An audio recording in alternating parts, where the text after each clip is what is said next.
the Together Declaration folk are going to be going to Parliament today. A number of prominent Tory MPs from the COVID recovery group, Steve Baker, Mark Harper, and Graham Brady of the 1922 Committee and others, they will be there as well, demanding that we see all of these restrictions on our lives ending on the 26th of January. How hopeful are you that that will happen?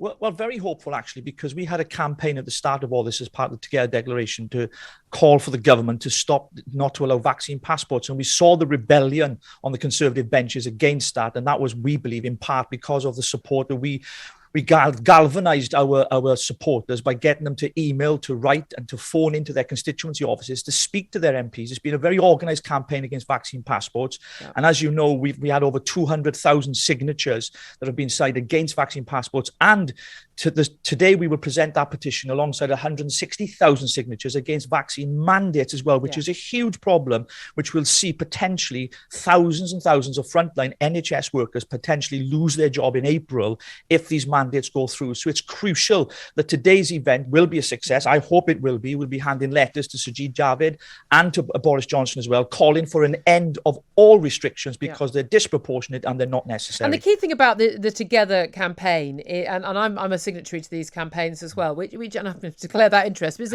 it's about not dividing society into the vaccinated, the unvaccinated, the clean, the unclean. This idea that it's unsafe to go anywhere where there are other unjabbed people. Look, I'm double jabbed and I got COVID at New Year. Keir Starmer is treble jabbed. He's boosted and he's been off with COVID. We know that your risk of being hospitalised, risk of dying if you're not jabbed is much, much higher. There's no doubt at all. The vaccines work. But the main point of the vaccines is they protect you. They don't necessarily protect other people. There's different evidence that's been presented, but Omicron does seem to change all the facts on this. We've seen in Scotland, they've had vaccine passports, and in Wales, we've seen, their case rates no better than ours. No evidence that stopping people from going into pubs and bars and things has made any difference whatsoever. And we've seen the same across Europe as well. The evidence for these policies is just non-existent. Yeah. I think the Together Declaration has been very wise in its way of going about this, because we made it very clear from the outset that we're not against the vaccine. We're not anti-vaxxers, right? Which we've been accused of, Julia, as you know. And I think the key thing to remember is this: in our signatories, we have doctors, we have professors, we have professional people, we have MPs, as you've already mentioned, Steve Baker and many others as well, because they realise that this is about people's bodily autonomy, their right to choose. And the fact that we were clapping NHS workers at the start of all this, they were, hailing them as heroes, and we've turned from that, from clapping to sacking.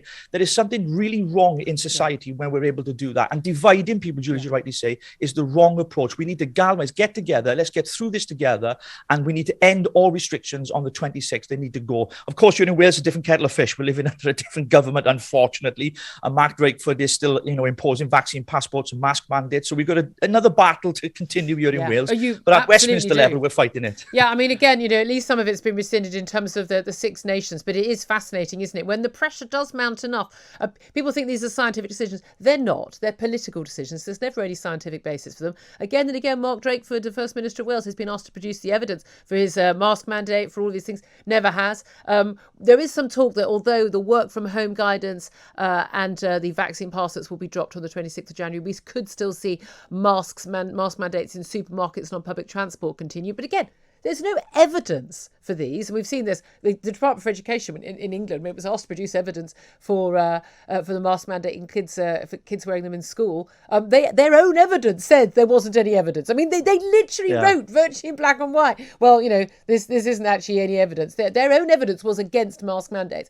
And we're thinking that's going to end quite soon. But it does appear that there are a lot of people who are they are totally wedded to some of these restrictions. It doesn't matter what evidence they see in other countries that have got, there's been a mask mandate for not even just the cloth mask, but the N95 masks in Germany since last January. And they've still got, sky high cases. France has had vaccine passports for much of the last year, still got sky high cases. It doesn't matter how much evidence is presented to show that these things don't make a scant bit of difference.